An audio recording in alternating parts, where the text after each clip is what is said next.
नमस्कार, मैं बालकृष्ण। आप देखना शुरू कर चुके हैं न्यूज फॉर हेडलाइंस। और आज हम बात करने वाले हैं, दो चुनाव हुए, खास करके झारखंड और महाराष्ट्र। बिहार में भी उपचुनाव हुआ और रिजल्ट कल आने हैं। मेरे साथ हैं आरजेडी के मुख्य प्रवक्ता शक्ति यादव जी।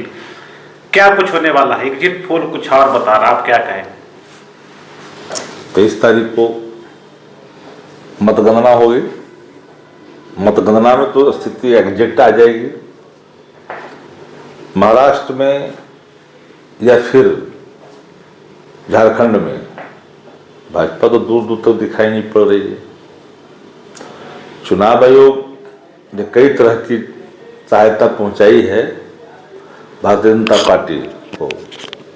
चुनाव आयोग के इशारे पर कई तरह की चीज़ें करने की कोशिश की गई है और कई राज्यों में किया गया है, क्योंकि चुनाव आयोग ने अपनी साख खो दी है। सत्ता के एक्जीक्यूटिव ऑर्डर से संचालित होने लगा है देश का चुनाव आयोग। धन का किस तरह से प्रवाह कर रहे थे भाजपा के लोग, महाराष्ट्र में देखा गया। बिहार के गाड़ी कमाए, बालू, दारू, स्वास्थ्य, रोड, सब पैसा उठा करके वहां बांट रहा था। एक लौट पकड़ा गया, कई लौट पार कर गए होंगे। कोई संस्थाएं सक्रिय होकर के उनको दबोच तो नहीं रही है, लेकिन विपक्ष का होता तो मीडिया भी कथक नृत्य करने में पीछे नहीं हटते। जो सो कॉल्ड वो मीडिया, जो मीडिया भारतीय जनता पार्टी के लिए ही काम करती है। मेरा मत एक लाइन में स्पष्ट है कि एग्जैक्ट नतीजे इंडिया गठबंधन के पक्ष में जाएगा। जो लोग गुना भाग कर रहे हैं करने दीजिए। नहीं, एग्जिट पोल पर आप लोग भी सवाल उठाते रहे, पहले भी उठाते रहे। एग्जिट पोल लेकिन पॉजिटिव आपके फेवर में रहता है तो आप तो मान लेते हैं। हम शुरू से कह रहे हैं ना कि एग्जिट को पोल से ज्यादा बेहतर है एग्जिट होने का इंतजार करना चाहिए।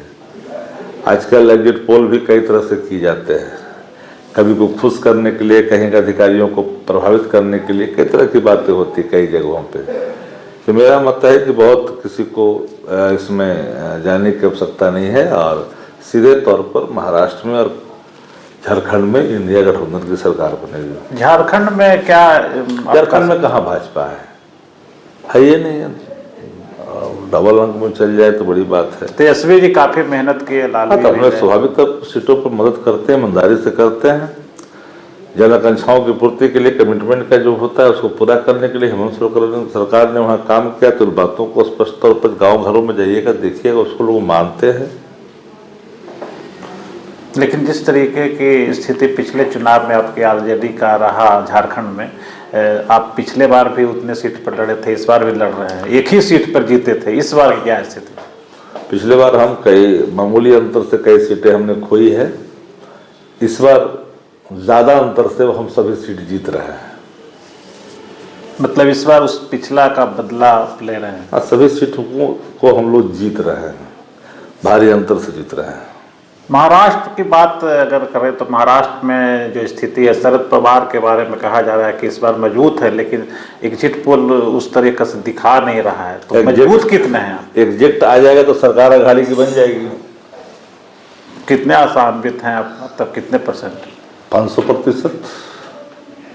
यहाँ लेश मात्र का भी कोई जरा सा भी लेकिन ना। अच्छा, इस चुनाव का कितना असर होगा 2025 में? 2025 में देखिए, बिहार में एक ही विकल्प है, नीतीश हटाओ, जिसे बनाओ, जिसे बनाओ नीतीश हटाओ। और जनता मान रही है कि जिसे बनाओ में तेजस्वी फिट, कॉम्पिटेंट, कमिटेड, कमिटमेंट, सब चीजें हैं इनके साथ। लेकिन अगर रिजल्ट ये आता है, कल का रिजल्ट, उसके बाद भी कुछ बिहार में समीकरण चेंज होंगे क्या?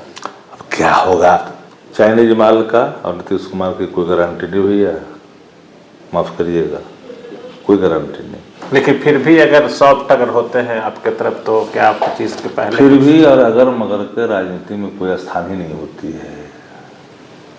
बिहार के 4 उपचुनाव का रिजल्ट क्या होगा कल? कहा जा रहा है कि 2 सीट बहुत गंभीर स्थिति में पक्ष में जाएगा। हमारे कौन कौन 2 सीट बताइए?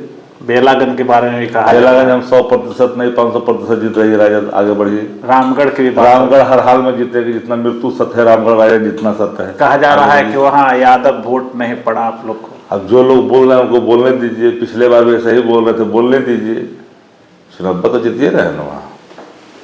तो ये थे शक्ति यादव जी, साफ तौर पर उन्होंने माना है कि चुनाव उनके पक्ष में रिजल्ट जा रहा है और 2025 में इसका असर पड़ेगा और बिहार में तेजस्वी जी की सरकार बनेगी। अगर आपको ये खबर अच्छी लगी तो चैनल को सब्सक्राइब करना नहीं भूलें और बेल आइकन जरूर दबाएं।